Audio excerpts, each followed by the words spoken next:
আবাসের ব্যবস্থা গড়ে তোলা সরকারি ও বেসরকারি উদ্যোগ করা কর্মসংস্থান সৃষ্টির নীতির অন্যতম অঙ্গার। বিশেষ করে শিক্ষিত তরুণ তরুণীদের জন্য উপযুক্ত কর্মসংস্থানের সুযোগ নিশ্চিত করা হবে। যারা উন্নত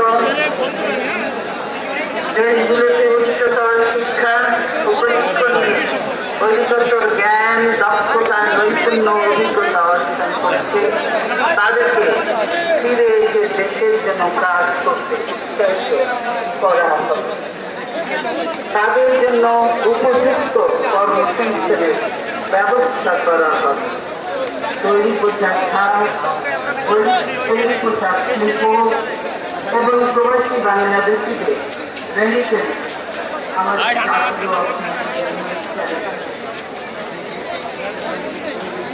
সূচনা করেছেন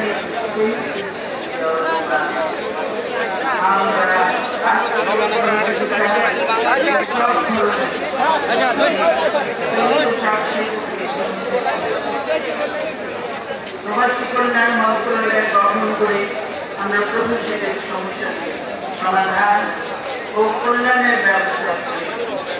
আগামীতেও তৈরি পোশাক শিল্প প্রবাসীদের কল্যাণে প্রয়োজনীয় পদক্ষেপ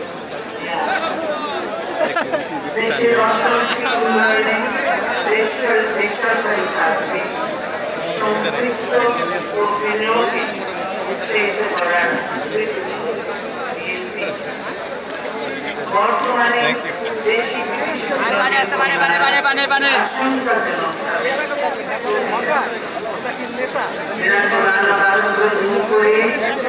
প্রয়োজনীয় সহযোগিতা উৎপাদন ও সেবা খাতে দেশি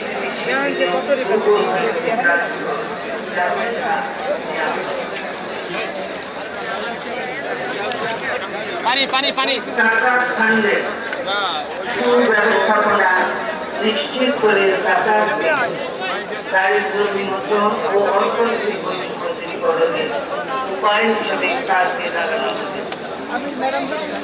ওয়াকফ সম্পত্তি পরিচালনা ও ব্যবহারে স্বচ্ছতা ও জবাবদিহিতা নিশ্চিত করা হবে। একইভাবে দেবোত্তর সম্পত্তি সমূহ হিন্দু শাস্ত্রের বিধান অনুযায়ী পরিচালনার জন্য হিন্দু সম্প্রদায়ের সৎ ও নিষ্ঠাবান ব্যক্তিবর্গকে সম্পৃক্ত করা হবে। হজ ব্যবস্থাপনায় বিরাজমান নৈরাজ্য, দুর্নীতি ও দুর্নীতির অবসান ঘটানো হবে।